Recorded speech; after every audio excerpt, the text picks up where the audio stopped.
Nah, buraq seperti apa yang digambarkan dalam peristiwa Isra ataupun Mi'raj itu? Maka kita dengar keterangan Nabi SAW. Allahu Rabbi wal Islam dini wa Muhammadan Rasulullah wa yaqini. Waalaikumsalam warahmatullahi wabarakatuh. Ustaz, mohon penjelasan dalil masalah buraq sebagai kendaraan Rasulullah SAW dalam peristiwa Mi'raj. Baik, buraq. Apa itu buraq? Halo, apa itu buraq? Enggak usah ngarang. Enggak usah ngarang, kalau tidak tahu cukup katakan wallahu alam. Gitu aja selesai, gampang. Ya. Apa itu buraq? Oh, Masya Allah. Kok beda dengan yang tadi? Baik, karena minta dalil kita pakai dalil dulu ya, pakai dalil. 1 Quran surah 17 ayat pertama. Posisi paling kiri sebelah atas. Quran surah Al-Isra ayat pertama 1. Di sini belum ketemu kata buraq ya. Akar katanya di Quran surah kedua Al-Baqarah ayat 20. Posisi paling kiri juga sebelah atas, agak sedikit ke tengah. Ya kanul barqu yakhtafu absar. Sudah? Kemudian hadisnya, penjelasan jenis buraqnya di Al-Bukhari nomor hadis 3207, 3207. 3207. Ya. Berdoa dulu sama Allah ya, kalau mau nulis sesuatu, belajar sesuatu, minta supaya Anda diberikan ingatan yang kuat, bisa paham, bisa menyerap dengan baik, sehingga mudah untuk diamalkan. Ya. Jangan cuma asal tulis, supaya nanti Allah bimbing saat dibutuhkan bisa muncul. Ya, tadi masih ingat nggak hadis tentang sholat hajat? Berapa nomor hadisnya? 1384, ya kan? Yang benarnya, yang sahihnya 1385. Beda 2 nomor sama plat mobil di depan tuh sebelah kiri. 1387 FB ini sebelah situ tuh. Baik. Muslim, hadis Muslim nomor hadis 164.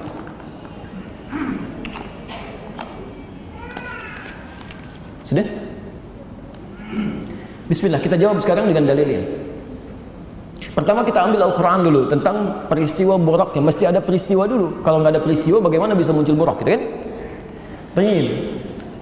Quran surah ke-17 Al-Isra ayat pertama. Bismillahirrahmanirrahim. Subhanalladzi asra bi'abdihi layla. Awas poinnya, layla minal masjidil haram ilal masjidil aqsa alladzi barakna hawlahu linuriyahu min ayatina innahu huwas sami'ul basir.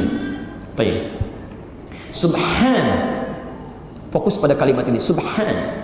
Jika Anda temukan kalimat subhan dalam bahasa Arab, terkhusus dalam Al-Quran apalagi hadis, ini artinya kalimat yang dimunculkan, dihadirkan untuk menolak anggapan yang bertentangan dengan keagungan dan sifat Allah Subhanahu wa taala.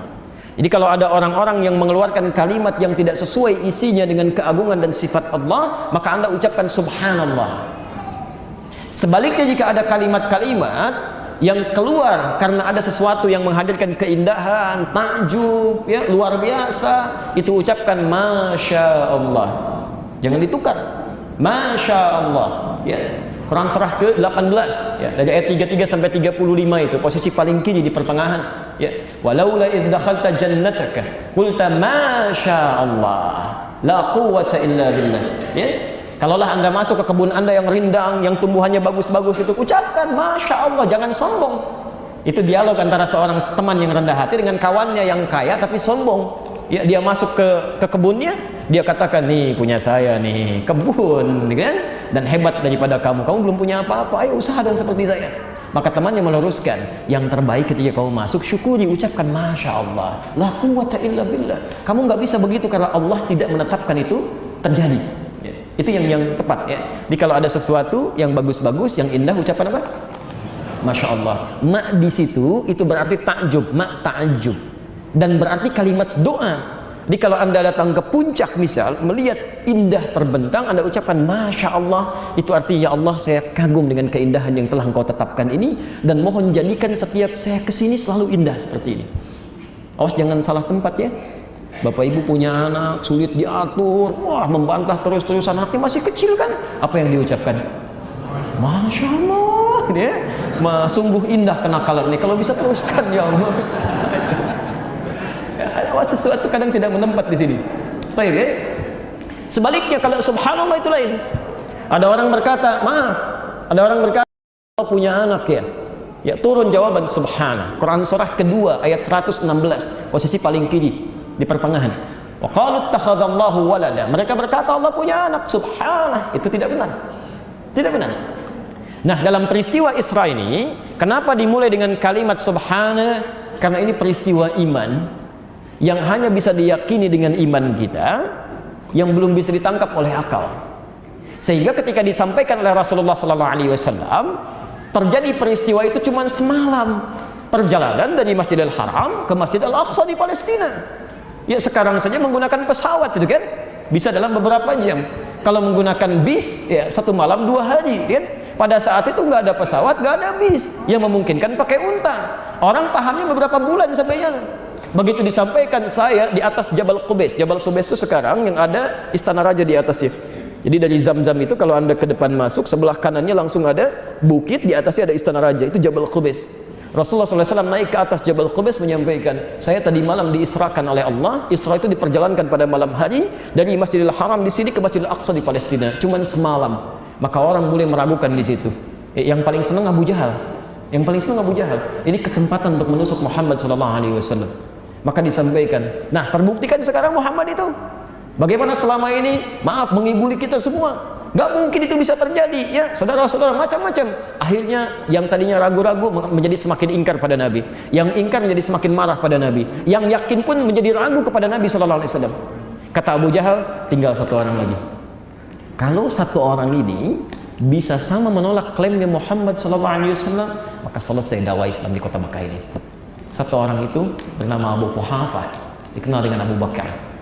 Maka disusulah kemudian ke ladangnya, ke pusat pertaniannya, dikejar kemudian oleh Abu Jahal, dibawa oleh orang ini. Ada apa? Ayo kamu pokoknya dengar aja. Begitu sampai ke tempatnya, kemudian dia katakan, Muhammad sampaikan lagi, ini Abu Bakar mau dengar. Begitu disampaikan oleh Rasulullah SAW, aku diisrakan tadi malam dari Masjidil Haram ke Masjidil Aqsa, cuma semalam tadi. Abu Jahal ketawa. Dengar kau Abu Bakar, bagaimana pendapatmu? Lihat kalimatnya. Sekalipun Muhammad SAW mengatakan bahwa di belakang bukit ini sekarang ada musuh dan itu tidak terjadi, tetap saya akan percaya pada perkataan Muhammad SAW. Orang yang yakin pada sesuatu yang kebanyakan orang mengingkarinya, itu disebut dengan Siddiq. Maka sejak itulah digelari dengan Abu Bakar As-Siddiq. Abu Bakar As-Siddiq.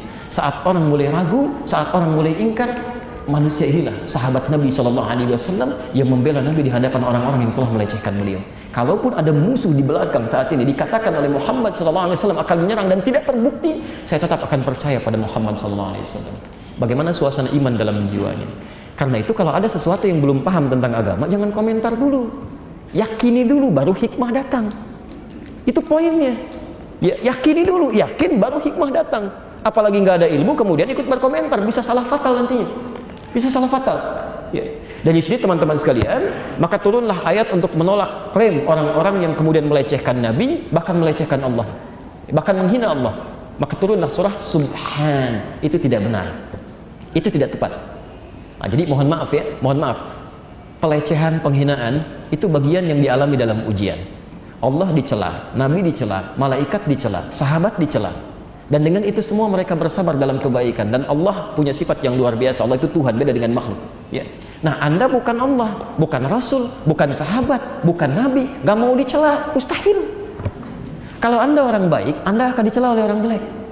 Kalau Anda orang jelek, buruk perilakunya, Anda akan dicela oleh orang baik. Sama aja.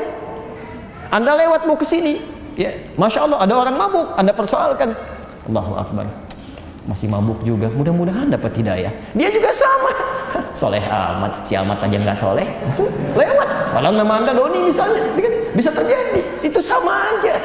Jadi biasa aja kalau ada orang celah, doakan dia, sudah nggak usah balas dicela. Kecuali kalau celah aja terkait dengan Allah, dengan kitabnya, dengan hukumnya dan sebagainya, baru dikeluarkan tindakan-tindakan yang sesuai dengan konteks hukum yang berlaku. Nah, teman-teman sekalian, apa kaitan dengan borok di sini? Bagaimana bisa ke Masjidil Aqsa dalam semalam? dengan suasana yang tidak ada kendaraan, yang dalam pandangan manusia bisa mencapai itu semalam. Maka yang seperti ini bisa diartikan bahwa perjalanannya sangat kilat. Dalam bahasa Arab sesuatu yang berlangsung kilat, itu ada kilat, kilat, kilat, kan cepat, satu kilatan, satu kibatan, itu disebut dengan barqun namanya, kilatan. Nah, itu dalam bahasa Quran kilat yang sekelebat itu, ya, ada cahaya sedikit itu disebut dengan barqun. Quran surah kedua Al-Baqarah ayat 20, posisi paling kiri di pertengahan, agak ke atas sedikit. Yakadul barqu yakhtafu absarahum. Hampir-hampir kilat itu menyambar penglihatan mereka. Saking terangnya, cepat. Ya.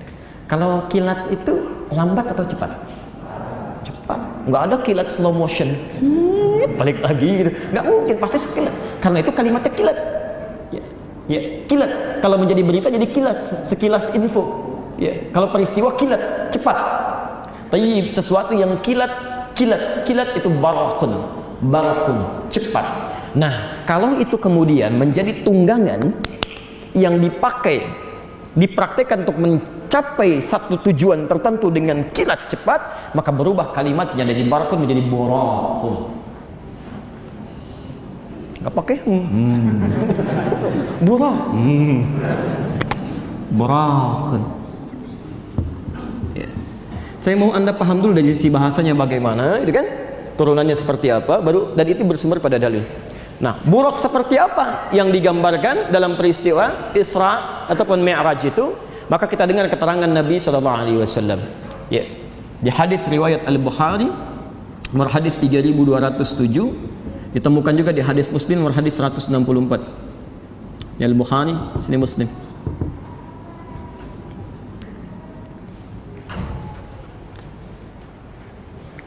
Nabi SAW menyampaikan, uritu bidabbatin, saya diperlihatkan dan dipersiapkan satu hewan tunggangan, madunal bighal, yang bukan bighal itu campuran antara kuda dengan keledai, ya, peranakan kuda dengan keledai, jadi menghasilkan satu hewan yang cukup tangguh tapi tidak terlalu perawakannya seperti kuda, tidak juga rendah seperti keledai. Madunal bighal, ya, bukan bighal, kuda paling hebat ya pada masanya. Wa fauqal himar, ya, dan yang lebih besar dibandingkan dengan keledai. Jadi tidak setinggi bighal, tidak juga serendah keledai. Disebut oleh Nabi SAW al-buraq, disebut dengan buraq. Bagaimana taunya buraq ini kalau beraktivitas? Dijelaskan di hadis Muslim nomor hadis 164. Maka dia bergerak sekelebat pandangannya. Jadi begitu melihat sampai situ. Ya, misal dari sini melihat pintu gerbang, ya begitu melihat sampai di pintu gerbang. Melihat lagi sampai ke galaksi misalnya kan, sampai ke gapura galaksi, sampai sana. Jadi disebut buraq karena kilatannya akan sampai pada tujuan hanya sebatas penglihatan saja. Jadi begitu sampai, begitu lihat sampai. Ya, itu yang disebut kan buraq. Dan itu perkara keimanan. Ya. Oh, masa sih? Nggak usah pakai masa. Kalau iman itu yakin dulu, baru hikmah datang. Ya, nanti melihatnya di akhirat akan ditampakkan pada kita insya Allah. Ya, silakan mau naik buruk, mau naik macam-macam, yang penting masuk surga dulu dah. Itu dulu ya, itu dulu.